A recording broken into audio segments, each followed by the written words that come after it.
Hello, folks. Welcome to Dirge for the Charlatans, part 53. 53 shows, that's right. And we're still standing. Here's a nice quote from Brendan Behan, the guy that wrote Borstal Boy, and the two great plays, The Hostage and The Queer Fellow. All right, Brendan Behan, a fine Irishman, was banned from the St. Patrick's Day parade in New York City, even though he was Irish and a great writer. I am not fond of police anywhere, in Ireland or in France, in England either. I have heard no good reports of the New York police, though most of them are of Irish descent. Now, of course, I don't think Brendan means that literally, but you think about these quotes as you listen to the rest of the show and the so-called criminal justice system. Did you know that lawyers are not liable for falsehoods they present in court or court papers and motions, etc.? Why is this so? Because lawyers set the rules. Don't you agree with your investigative reporter, Tiffany, that if a lawyer is proven to malign and slander somebody in court and tell lies, and it's provable that they should be sued, be able to be sued? Jack Henry Abbott on prison guards. I have never seen an indifferent pig. I have seen lazy and unconcerned pigs, but never an objective and indifferent pig.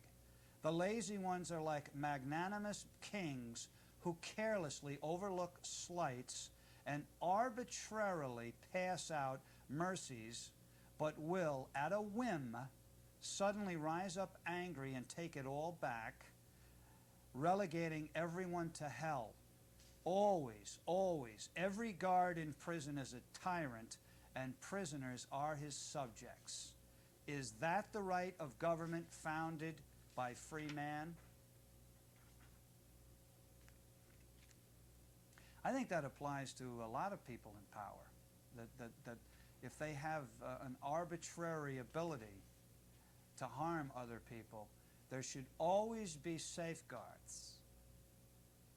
School staff, school administrators, like in New York City, they say that they're going to go after the people that covered up the teacher that was abusing students, or what about the cops that covered up for the cop who was threatening and harassing, etc., and doing all kinds of things to his ex-girlfriend or ex-wife or something, and then he ends up killing her? By the way, congratulations, I'm being facetious, to the state legislature for all the nincompoopery that they committed in the last few weeks, including the fact that they've taken away the power from the New York City police chief to go after bad cops, and they've left it to a commission, making it much harder to have anything done. Okay? Jack Henry Abbott, men with low intelligence do not become enraged over injustice. They question nothing and accept everything said and done to them. Men with low intelligence do not become enraged over injustice. They question nothing and accept everything said and done to them. Oh. Why is Nick Tartaglione, rogue Briarcliff cop, according to my sources, and you'd be surprised where they pop up? Everywhere I go, somebody's got something to tell me. And I appreciate all of you people that are coming up to me from Hastings to all the way up into middle of Connecticut now, telling me tales. All right? Could it be that police officer Nicky Nasty Tartaglione is attempting, get this folks, to get back on the Mount Vernon police force? That's where he started. Remember, he went from Mount Vernon to Yonkers, and according to a police source, he had to leave Yonkers because of illegal activity involving him and his family. Then he went up to Paulding, and of course, Briarcliff hired him. 4 places in about 4.5 years. Has Nicky Tartaglione been told by putative police chief Ron Trainum and or other Briarcliff Village personnel, such as Lynn McCrum or Mayor Austin, to get out as soon as possible, because eventually the public awareness of all of Nick's misconduct revealed by your investigative reporter on Dirge for the Charlatan shows will become too much even for Briarcliff, which never charged Ron Langer, remember. Even Briarcliff won't be able to cover it up. Remember, Nick Tartaglione stands accused of harassing and worse of a 26-year-old woman at the scene of an accident, of coercing her through unethical means to give her her phone number under duress, and then harassing her, her mother, her stepfather on the phone for months. And then Detective Pugliese very possibly filed a false report on this, if Trustee Peter Burrow is to be believed. Said false report by Detective Pugliese exonerates, according to Peter Burrow's description of it, this report exonerates the miscreant Tartaglione. Mayor Keith Austin, of course, continues to cover this up. Nick Tartaglione also threatened me, sent me to the hospital, and told me he is connected to the mob on 3/25/97. Nick Tartaglione stalked me with a witness witnessing this on May 17, 1997. Yet at the behest of ADA Lynn Farrell, putative judge Fred Weinstein issued an order of protection against me in regard to this rogue cop, Nick Tartaglione. Anyway, Nicky Boy told the young woman at the scene of the accident that the reason that he left Mount Vernon and Yonkers police departments was because there was too much crime and it was too dangerous. Poor baby. Could it be that in Yonkers and Mount Vernon there are too many blacks and Latinos who emasculated Nicky even though he had the gun? From an eyewitness. From an eyewitness, how about the following in regard to the textbook psyche of rogue cop Nick Tartaglione? Apparently, Nick, according to this source, and some other reprobate cops were flashing, this is a while back, their police badges to get freebies at a notorious strip joint in New York City in Queens. I believe the name of the place is Goldfingers or some such. Even though they were from Westchester, they're flashing their badges or doing it metaphorically. But even in this less than wholesome, I should say, environment, according to my source, Nick Tartaglione and his other debauched cops who were on the take overdid it and made such ludicrous demands and behaved so abominably that the extortionate, venal, iniquitous cops were given the bum's rush from the strip joint. They were asking for too much, lap dancing and stuff like that. I wonder if Nick has flashed his Briarcliff police badge to get into other strip joints. Aren't you proud of that, people in Briarcliff? You don't know what that badge has touched, possibly. So when Nicky finally leaves, I would hope that they clean and exhume all the stuff that he wore and his badge and everything. Back to Andy O'Rourke Jr. Remember Andy? Finally, after months and months of refusing to report any of the wrongful acts of Andrew O'Rourke Jr., the Gannett newspapers on July 24th, 1997, reported that landlord O'Rourke Jr. was arrested for failing to pay housing code violations that occurred at his 11 Madison Avenue home in Ossining. Ever supercilious Andy O'Rourke Jr. denied that he had been arrested and hung up on the newspaper reporter. Of course, the Gannett article got several crucial items wrong. Now, this is important. I guess it is too hard to go out and really get the news, because they must have done this basically by phone calls. Remember, folks, your investigative reporter brought David Wilson of the Gannett newspapers to 11 Madison Avenue in Ossining. And David Wilson met the victims of landlord Andy O'Rourke Jr. Wilson was in their cold rooms that at best had a space heater. David Wilson himself told me that the reason the DA, Jeanine Pirro's office, under the auspices of the notorious ADA Lynn Farrell, in this case, refused to prosecute the case of the October 21st, 1996 assault of Puerto Rican war veteran and hero and medal winner, Purple Heart, Silver Star, Gus Lopez by Andy O'Rourke Jr. with channel lock pliers, no less, which assault sent Gus Lopez to the Phelps Hospital with a bleeding head wound. The reason, according to Wilson, the DA Pirro's office refused to pursue this case was because it was a possible felony. He admitted that. He brought it up. And David Wilson felt that the DA's office under Jeanine Pirro and ADA Lynn Farrell, a woman, they did not want to prosecute a possible felony charge against Westchester County CEO Andy O'Rourke's son, Andy Jr. Why? I thought the right-wing Republicans were for law and order. Isn't that what they tell us?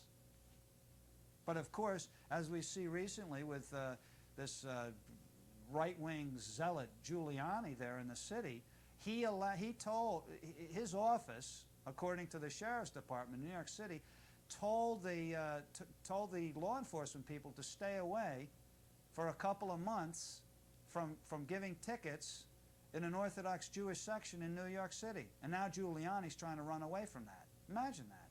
Because they rioted, thousands. And as Al Sharpton says, think about it if it had been a bunch of black people. What do you think? But David Wilson, after promising me and the beleaguered tenants he would write an article about this sordid treatment of tenants Gus Lopez, Ted Tillerson, and Dennis McMahon downstairs, and Janet Gongi, Bangu Musoko, and Ikomi Gongi upstairs, well, David Wilson refused to write about all this. Even after, according to David Wilson, attorney Joseph Locascio, Andy O'Rourke Jr.'s attorney, told Wilson that the tenants were a bunch of, quote, animals, unquote. Animals indeed. Who is the animal here? What kind of a landlord, as Andy O'Rourke did, doesn't provide heat for months at a time? That's what Andy O'Rourke was guilty of. What kind of a landlord does not instill a boiler for his freezing tenants? Remember I said if you don't have the heat on for one night, it drives you crazy? Imagine for weeks and weeks and months of no heat. It's inhuman in the middle of a brutally frigid winter, no less. What kind of a landlord has his basement condemned by Con Ed due to asbestos-bearing materials and nothing is done, so that the tenants have to go in and pay, I believe it was $810 to have it removed? What kind of a landlord repeatedly harasses his tenants? I'll tell you what kind of a landlord. The kind of a landlord who's going to get away with it due to the corruption of the DA's office and the Ossining police force and the Ossining government, which is allegedly Democrat. Democrat. What kind of an ADA does as Lynn Farrell did in all this?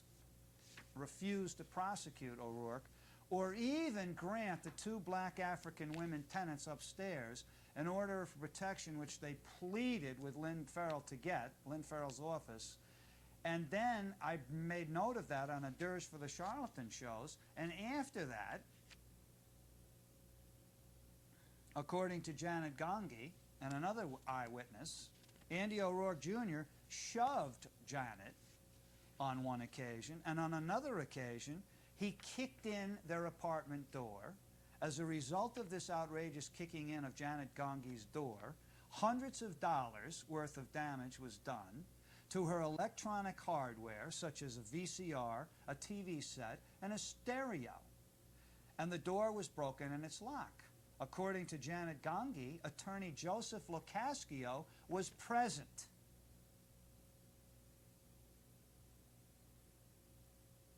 Amazing, huh? When Andy O'Rourke Jr. kicked in her door. Yet this attorney Locascio had the temerity to term the tenants animals. But we know all about victimizing the victim, don't we, people? It goes on all the time.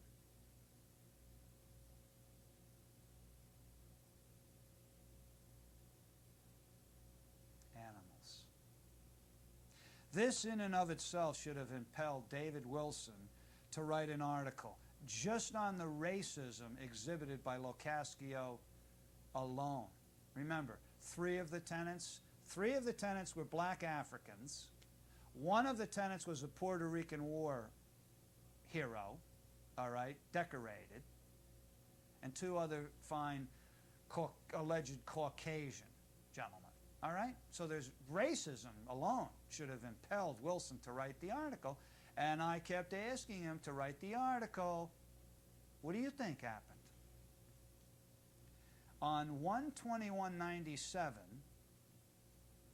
a Gannett newspaper editor by the name of, she identified herself as Gail Gorman, told your investigative reporter, Clay Tiffany, get this folks, for the 2nd day in a row, that the reason the Gannett newspaper was not writing about all of this abominable mistreatment of these wonderful tenants, lack of heat, assault, shoving, threatening, harassing, refusing to install a boiler, etc., was, according to Gail Gorman, remember this name, next time you see it in the newspaper, she told me that the witnesses, which means the tenants, refused to talk to the newspaper.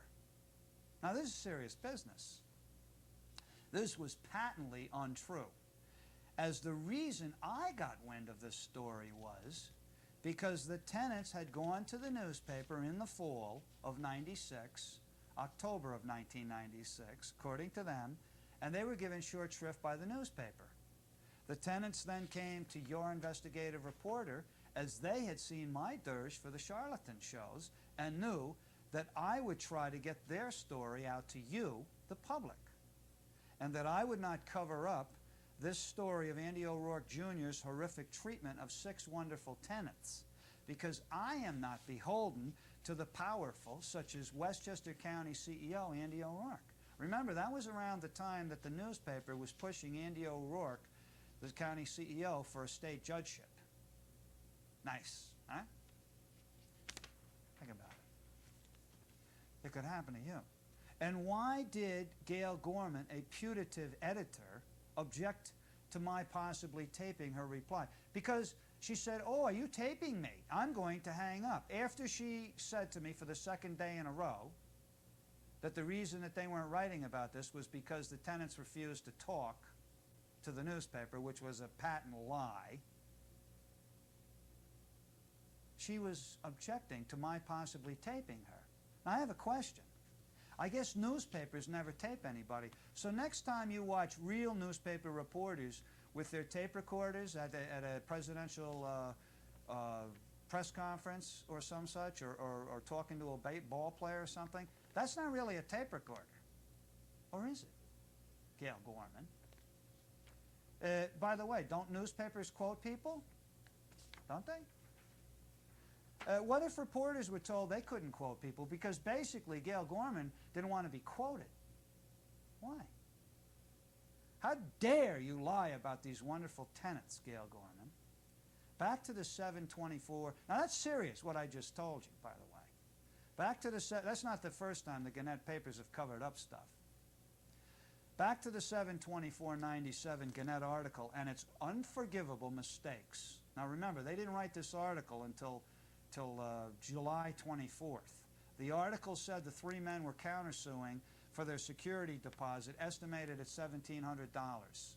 All they would have had to do was do a cursory bit of investigating, and they would have found that the truth is the three men, tenants downstairs, were countersuing Andy O'Rourke Jr.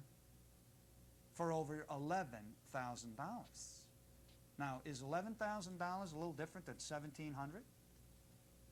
Which included back rent for no heat for months at a time, asbestos removal, $810, $2,500 approximately for boiler installation and other work done by the great, and I mean great, Terrytown plumbing inspector Adrian Dominguez. Adrian Dominguez has come up exceptionally tall in this sordid affair. After sitting through 2 sessions of the landlord-tenant court, here are some observations, at which court sessions I didn't see any Gannett newspaper reporters. I wonder why. And of course that little rag by that guy that calls me a communist, we won't even mention the name of the paper, they were nowhere to be seen. That shill for the powerful. You know what I'm talking about. Anyway, Andy O'Rourke Jr. chewed gum every time he testified and was not chastised by the putative judge, Shapiro. What a prissy, smug, self-satisfied, but essentially devoid of masculinity voice and demeanor Andy Jr. has. George Pires and Laura Schuler from the Austin Building Department gave forth item after item that any fair judge, note I say fair judge, would have to deem demonstrable evidence that the tenants were appallingly mistreated by Andy O'Rourke Jr., landlord, and thus the tenants are due heavy damages.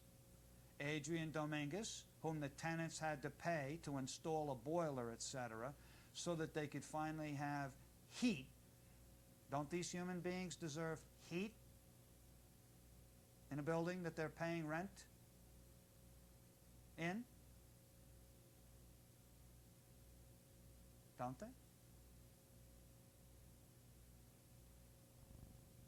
Or is the fact that 3 of them are from Africa and are black, one of them's Puerto Rican, and the other 2 guys are not living on Easy Street, does that mitigate if you're a right-wing Republican? Does it?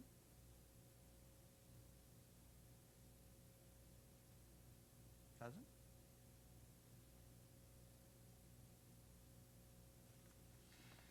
it? After freezing for weeks and weeks, Adrian Dominguez came in and saved these tenants by installing the boiler and doing other work. This guy, Adrian Dominguez, was tremendous, outstanding, superb on the stand. As to why he installed the boiler, Dominguez said in court, quote, very possibly that they could have frozen to death if the boiler had not been installed the day it was. Quote, very possibly that they could have frozen to death.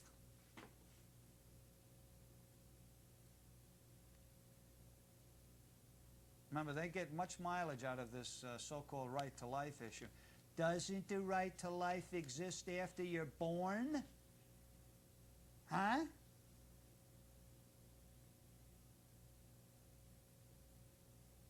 These Republicans, for the most part, they don't seem to care, do they? You know, about half the people, working people in America, are not insured for health insurance. Every industrial country in the world, except for the United States, has universal health care. Where's Cardinal O'Connor on this issue? Because I see Cardinal O'Connor's got a big problem with the Catholic Teachers Union head. And it looks like they framed them. The Catholic teachers make $29,000 on average versus $63,000 for public school teachers in Westchester. And yet, it appears to me that they framed this guy. Nice, nice. You know Cardinal O'Connor, the guy that when he came to New York, registered as an independent and said that he'd always been registered that way because he wasn't, the implication was he wasn't political, even though this putative Christian wrote a book a little late in the game, 1973, defending the Vietnam War. And guess what? Cardinal O'Connor was caught up in a fib. What a surprise, a clergyman, not being what he portrays himself. As Wayne Barrett, the great Village Voice reporter, went to Pennsylvania, Scranton, I believe, or wherever, and found out that Cardinal O'Connor had previously been registered as, what a surprise, a Republican. Anyway, Dominguez went on to state about landlord O'Rourke, quote, he could have lost the whole building if Dominguez hadn't done what he did. The day that he did. Attorney Spector, who was from Attorney Locascio's firm, represented landlord Andy O'Rourke Jr., and he was right out of Charles Dickens in his questioning, his visage, his demeanor. Outside, Andy Jr. said to me after one of these court sessions, quote, this is Andy O'Rourke Jr. And I filed with the Ossining police. Do you think they and the ADA's office are going to do anything?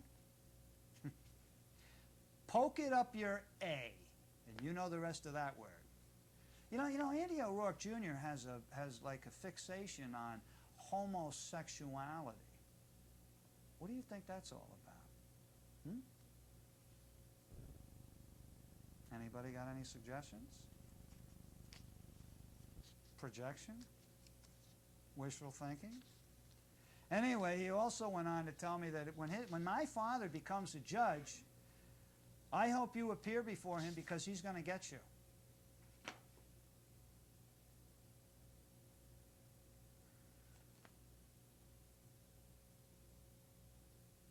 Just another reason why Andy O'Rourke Sr. should not be a judge. Unfortunately, Judge Ed Shapiro, as I mentioned, presided over this case. Judge Shapiro seemed to favor Attorney Spector and even suggested strategy to Attorney Spector. What a surprise. Judge Shapiro incredibly did not give a delay to the black African male, Ikomi Gongi, who even though Ikomi sent a message and substantiation that he was ill in Pennsylvania, thus he couldn't make it that night. He had very important pictures for his and his sister's case and also for the other three tenants.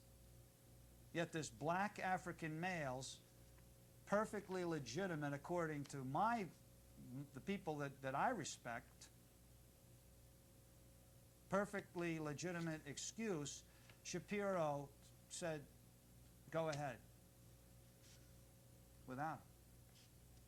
Remember, Judge Ed Shapiro is the one whom Linda Mangano said an Ossining cop let Shapiro go even though he was DWI. Now this is Mangano likes Shapiro.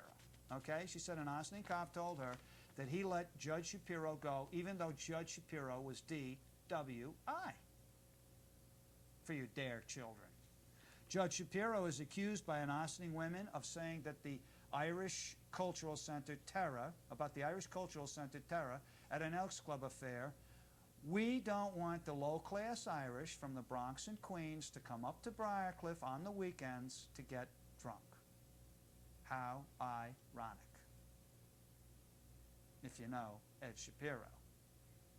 Judge Shapiro is accused by a fine, pulchritudinous black woman of racist treatment in court, where he did such things as say to her, "I'm tired of you people," meaning blacks, because that's what all the tenants were in, I believe it's 45 Spring Street, a slum tenement, coming up here and complaining. "I'm tired of you people coming up here and complaining." Then Judge Shapiro praised one of the slumlords at 45 Spring Street. I believe the guy's name is DeMarco. Judge Shapiro, who is said by many, including his friend Marie Gagliardi and others, to have had a very indiscreet, improper relationship with court clerk Maureen Hunt, even though Judge Shapiro was then and is now married to a superior to him person, his wife. Judge Shapiro did not seem happy to see your investigative reporter taking copious notes at this case. And by the way, my friend Mrs. Murphy gave me a book a while back, Britain's War Machine in Ireland. It goes on to this day. I met a friend, James, who's a bartender at a bar in the city and in Westchester, Irish lad, who told me he had his skull fractured by the Royal Ulster Constabulary, okay, the British police up there in Northern Ireland, in Belfast. Remember, the British military was praised by that boob, that buffoon, Buffano, the former mayor of Briarcliff. But we're on to another subject.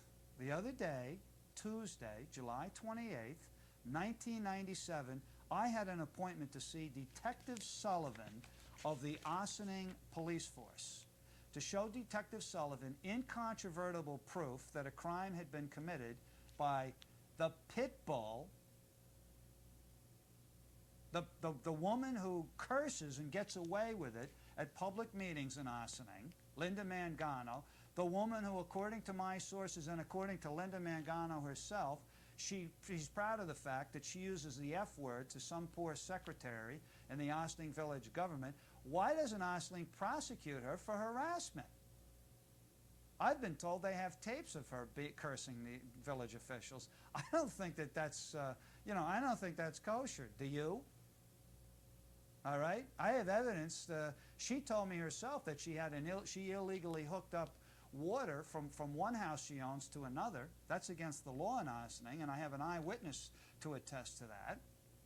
All right? She told me herself that she had one of her minions send love letters that I wonder how she got them, and other personal letters from Paul Whittlesee's to the Whittlesey house in Chappaqua, which is harassment through the mail, and just recently she started harassing me through the mail. Linda Mangano, pit bull for the right rabid wing in Ossining. Okay? Anyway, Detective Sullivan came out of the detective's room with his pal, Sergeant Riley, the very corpulent Sergeant Riley.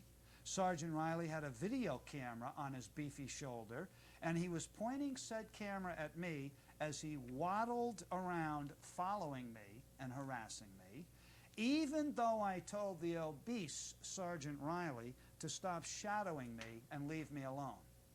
Isn't there a weight rule in Ossining? By the way, previously, Sergeant Greenan, on Saturday, July 19th, 1997, had refused to allow me to submit a brief written complaint about this crime to the Ossining police. Talk about police state. On July 28th, 1997, incredibly, Detective Sullivan refused to accede to my request to go to a room where I could show him the evidence alone. Rather, Detective Sullivan insisted on allowing Sergeant Riley, or Detective Riley, to follow me around with the intention of harassing and annoying me and intimidating me. Besides having to endure Detective Riley's unwanted, gross, fleshy body constantly in too close proximity to me, Detective Riley had the video camera pointed at me, intending to further harass and annoy me as I repeatedly, even though I repeatedly asked Detective Riley to desist from stalking me with his video camera. no less, on his beefy shoulders. Why did Detective Sullivan say as justification for not even examining the evidence, quote, I read the police report, which contained a lie by the culprit. In other words, because the culprit denied the crime, Detective Sullivan was unwilling to entertain the possibility that there could be evidence that would prove the culprit, Linda Mangano, to be lying.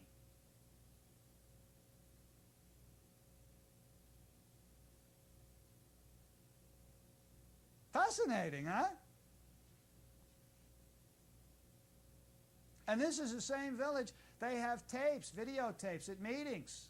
It's unbelievable. The woman brags about cursing at meetings. She calls up and harasses village employees and brags to me that one woman is upset with the F word. We know what that is. And so she uses it over and over. Who's protecting her? The Empress has no clothes, if you know what I mean. I mean, she's like a dumb minor league, very minor league, J. Edgar Hoover that tries to build a book on these people and then intimidate them. She bragged to me how she's she's procuring parking permits, and she asked me if I knew anybody that wants one. I don't know if she's selling them or not, but I think that that's not exactly kosher.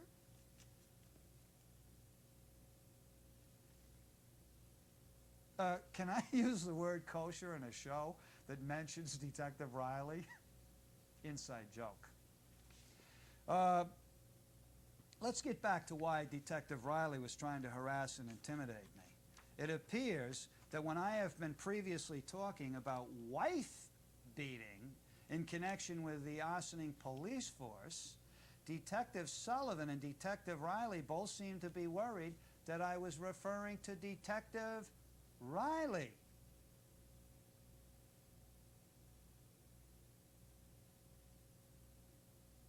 Interesting? No? The truth is, there's more than one Ossining cop that's alleged to have been a wife beater.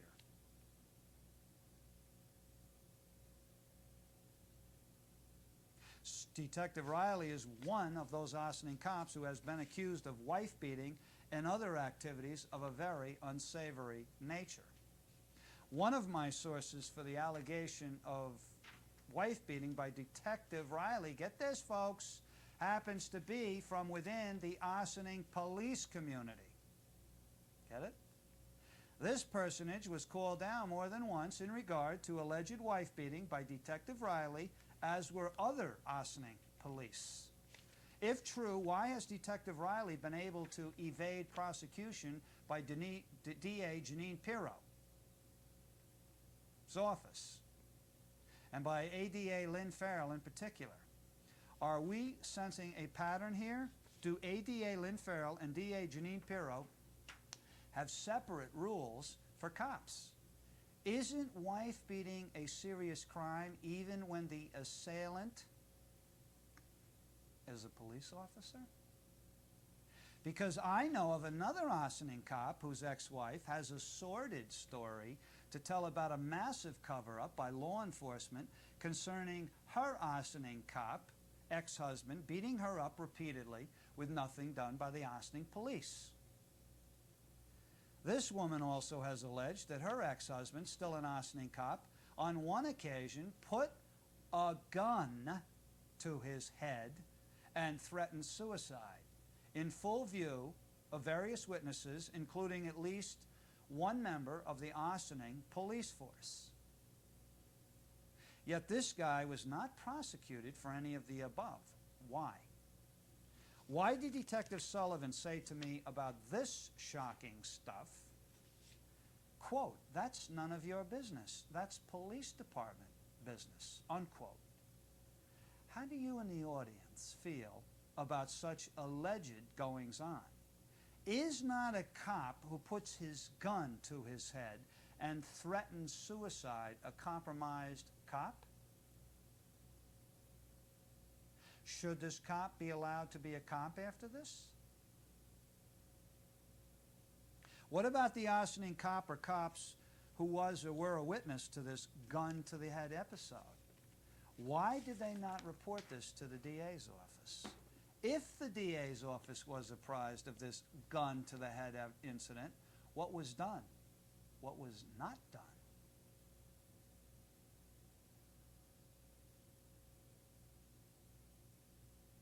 I'm throwing a lot of stuff at you, but think about what I'm saying. Throw in the ex-wife's allegations about her having been beaten by this still arsoning cop, and if all the allegations are true, isn't there a massive cover-up here? All over the U.S., there appear to be law enforcement people that are wife beaters. In fact, wife beating by cops is such a prevalent thing that police representatives are trying to change a federal gun control law which states that retroactively people convicted of at least a misdemeanor domestic violence offense cannot legally possess a firearm. Now, if they violate the domestic violence law in the misdemeanor or above category, they can no longer operate a firearm. Apparently, more than a few police and law enforcement people have been convicted of at least a misdemeanor domestic violence offense, which means that their careers are in jeopardy if they could not carry a gun. Why should cops get special treatment from this law? Particularly when cops and law enforcement people have more occasion to be in situations that require self-control for the public's safety than most other people convicted of domestic violence, misdemeanor or above offenses. In other words, they have more occasion to lose, to really do some damage because they're the ones that are armed all the time. A frightening thought, isn't it? Look at how possibly two arsoning cops got away with wife beating if their accusers, and I notice I say plural, are to be believed. Within the last 5 years or so, the arsoning cop who held a gun to the head and threatened suicide, according to my sources, also committed spousal physical abuse against his ex-wife. According to various witnesses shoved his ex-wife to the ground in Shrub Oak. This is just within the last 5 years or so. At least, because the gun to the head was approximately 1984, all right? At least 2 calls from witnesses, recidivism, ring a bell? At least 2 phone calls from witnesses, according to my source, were made to the Yorktown police regarding this present arsoning cop shoving his ex-wife to the ground, to the street. Nice, huh? And this guy's got a gun. Make you feel good? How do you feel, Walter Brooks, out there? How do you people in the black community feel, huh? How do you people in the white working class communities feel? And even the people up on the hill.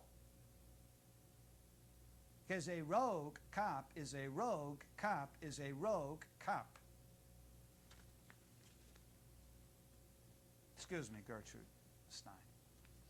Why didn't D.A. Janine Pirro prosecute this pusillanimous arsoning cop? I believe Detective Sullivan lives in Yorktown, so it's a good bet that Detective Sullivan is also aware of this vile activity, which is only part of a recidivist pattern by an arsoning cop. So this is probably another reason why Detective Sullivan conspired with the oversized, porcine Detective Riley to try to coerce me, into silence about such topics as wife beating by arsoning cops. By the way, did you see that because of all the negative publicity that Bill Cosby has received regarding his possible attempt to hide his having fathered a young woman 23 years ago with a white woman while Cosby was married to his black wife, Mr. Family Values, Al Pirro, husband of Janine Pirro, Al Pirro is now saying he will take a DNA test to determine if he is the father of Jacqueline Marciano, age 14, as a result of a sexual encounter with Jessica Lynn Marciano, even though Al Pirro has been married to Janine Pirro since, I believe it's 1975. You do the math. 14 and 15 minus 1997, and they were married in 1975. Get it? Of course, in the past, Al Pirro has refused to cooperate at all in finding out whether he is the girl's father. Only because of an intrepid decision by an Indiana court. Remember, Indiana is the place that convicted that sauvage of rape, Mike Tyson.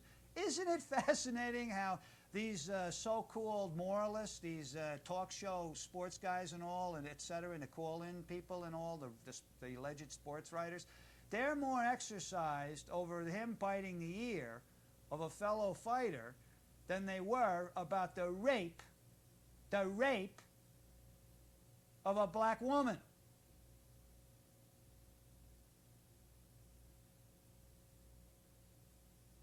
Why? Is Al Pirro being forced to come out of the woodwork and take a DNA test because of the decision? I think so, because I think the decision is going to require him to take it, so his alleged offer to take one is not really what it seems. What a surprise. Also, the Cosby case has shown that DA Janine Pirro's PR people, and don't think she doesn't have public relations people, that Al Pirro's refusal to acknowledge his possible 14-year-old daughter, rather a long time not to support your daughter or acknowledge her, isn't it?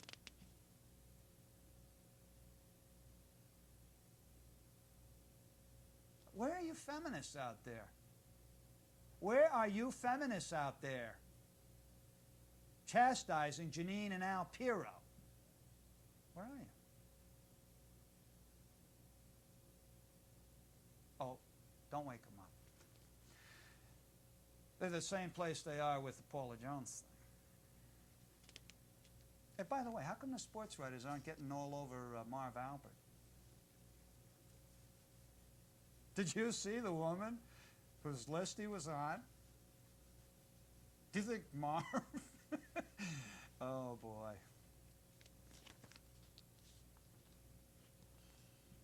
I'll be talking about that one next show. Anyway, let's get back to this thing, and I think this stuff's going to come back to haunt Janine Pirro, who definitely has aspirations for higher political office. Remember, her husband, Janine Pirro's husband, is being investigated by the federal government regarding accusations by former Yonkers Planning Commissioner Michael Calvi that Al Pirro paid Calvi a $5,000 check to facilitate a 10-screen theater deal in Yonkers. The check exists. The reason that Pirro says he gave him Calvi the check is weak, in my opinion. How about you? Remember, DA Janine Pirro has been chastised by the New York Times in their April 17th, 1997 issue. Quote, she, meaning DA Janine Pirro, has yet to prosecute major cases of municipal corruption or organized crime. She has yet to prosecute major cases of municipal corruption. Remember, Al Pirro cuts deals with municipality representing such people as Donald Trump, and she's not going after major organized crime, prosecuting. Remember, Al Pirro represented interests that wanted to lobby the New York State Legislature, remember all you dare kiddies, to allow smoking the perfidious, deadly drug tobacco in restaurants. Remember, DA Janine Pirro refused to prosecute Portchester cop Mark Bracchio, who on February 19th, 1997, shot 13 rounds at an unarmed joyriding in a stolen van 15-year-old Angelo Spasta, and critically wounding Angelo Spasta. Janine Pirro had the gall to note that there were 3 rounds. Gee, there are 3 rounds. He only shot 13, Janine. in the Portchester cop Mark Bracchio's semi-automatic 9mm Beretta. D.A. Pirro stated, quote, "If the police are not able to defend themselves, how can they defend the rest of us?"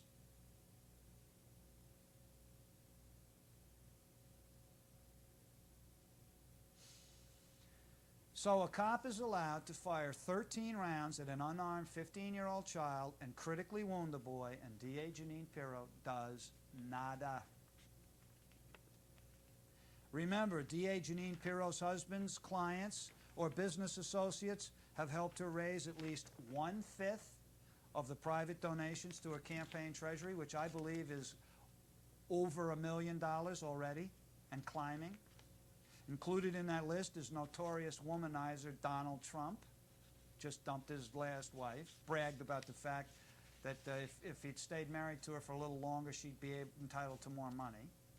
What a fine guy. And other developers such as John Halpern. Remember the GM property in North Tarrytown, Sleepy Hollow. Remember that former Westchester County DA Carl Vergari labels D.A. Pirro a liar and political opportunist. Remember that D.A. Pirro and ADA Lynn Farrell and the Ossining police have covered up all the misdeeds of Andy O'Rourke Jr. Remember that even though Lebanese, Jeanine Pirro has never criticized Israel for having legalized torture of the Palestinians, fellow Arabs. Remember that Jeanine Pirro has never criticized the sleazy Senator Al D'Amato for his attempts to intercede on behalf of mafia dons who were guilty of murder, extortion, drug dealing, etc. Remember that Al Pirro has represented an alleged mob-connected carding firm.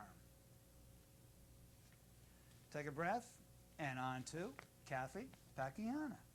Besides the obvious lack of qualifications of Kathy Pacchiana as candidate for the Ossining Town Board, besides the fact that Kathy Pacchiana walked out of her husband for decades, Ernie Pacchiana, and the 2 school-age children to live out of wedlock with a troll like Howard Penn on Law Road in Briarcliff, okay?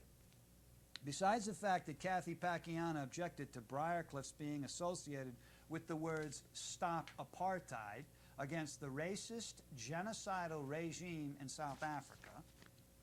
As reported in the British press, by the way, the South African Truth Commission recently has made public, get this folks, now this is remember she had a problem with those 2 words, "Stop Apartheid." Now listen to these words, listen to what's been revealed. Some of the perfidious practices of the white apartheid regime that Kathy Pacchiana did not want to criticize, the apartheid South African secret police ran drug smuggling operations. Sound familiar? CIA, Contras, cocaine, inner cities. The apartheid South African government aided scientists who were trying to develop drugs. Get this, folks. Get this. Talk about a Holocaust. Get this. To sterilize the black population in South Africa and to kill black leaders. This is what they were trying, this is what has been found out, made public by the Truth Commission over there in South Africa. The South African apartheid regime secret police manufactured, get this there folks, ecstasy, mandrax, and other drugs. This is a government that was defended by that vile New York Post, run by that Rupert Murdoch. They manufactured ecstasy, mandrax, and other drugs, and then flew them to London and sold them for cash, as all drug dealers do. Why didn't the Gannett papers cover this? Let's see, why? I guess that's a rhetorical question. Back to the farce of Kathy Pacchiana seeking to be a councilwoman for the town of Ossining. All my animal rights brothers and sisters, get ready, baby, get ready, pay close attention. Kathy Pacchiana has been observed and seen ostentatiously accoutered in a $10,000 Russian lynx coat in public. How many animals were killed, Russian lynx, so that Kathy Pacchiana, according to my sources, can be wearing an approximately $10,000 fur coat, Russian lynx coat. Okay, you animal rights people out there, my PETA brothers and sisters? Can you believe that this boorish, swinish, tasteless act of Kathy Pacchiana is rewarded by the Democratic Party in having her run as a town council person? According to a family source, Howard Penn, Kathy Pacchiana's new husband, wears a $15,000 watch. $15,000. I mean, can you believe that these people are, that they're Democrats? They're running as, she's running as a Democrat? And quite possibly that watch, according to a family source, might have been paid for by Ernie Pacchiana's money. Anyway, I think that Kathy Penn's true party is one that accentuates arrivistes, racists, and bloodthirstiness. On to the fact that just recently the Briarcliff School Board, led by Joan Austin, has named the Briarcliff High School track, paid for by taxpayers, after Joe Coleman, former track coach and history teacher. I remember Joe Coleman, who calls himself Jewish, in the late 1980s, telling me that at Briarcliff High School, quote, now get this quote by this teacher, former teacher, "My people," meaning Jewish students, "are the best students at Briarcliff High School. My people are the best students at Briarcliff High School." Joe Coleman alleging that Jewish students are the best students at Briarcliff High School. I was highly insulted by this racist statement by Joe Coleman. How about you? Does the concept self-fulfilling prophecy pertain here? In other words, would not such a racist mentality cause Joe Coleman to accentuate on behalf of, quote, his people, unquote, i.e. Jewish students? And you know how that would mean for the other students. How did I, a non-Jew, get a 95 in world history? Joe Coleman. Yeah. How did it come to pass that in a former class at Briarcliff High School, according to a newspaper reporter who was in that class when Joe Coleman was a teacher, of approximately, this guy did a survey, or whatever, 1/3 Catholic, 1/3 Protestant, and 1/3 Jewish students, exactly half the national merit winners were Protestant and half Jewish. Get it? And that was before the influx of Asian students, Muslims, Hindus, Buddhists, etc., etc. All of these groups have had outstanding students at Briarcliff High School, which, of course, we know does Joe Coleman. Many years, the students at Briarcliff High School with the highest SATs, etc., have been students who belong to Eastern religions. Yet Joe Coleman made the racist remark, "My people are the best students." Tell that to Cal Berkeley, where Asian students proliferate. I think they're over 50%. Cal Berkeley has a very fair, stringent admissions policy. By the way, Joe, is it genetic, this academic superiority? According to you. Remember, the Nazis tried this ploy. The Nazis. See, folks, those guys with 3 teeth out there in places like Idaho, they're not the only racial supremacists. I won't even go into the fact that it would be very revealing to see just how Joe Coleman identifies who is a Jew. What with intermarriage between Jews and others being 50% or over for a number of years. Another fact is too esoteric for this show. Joe Coleman also was a pusillanimous soul who once refused to pen an endorsement of equal rights for female track athletes at a Westchester high school.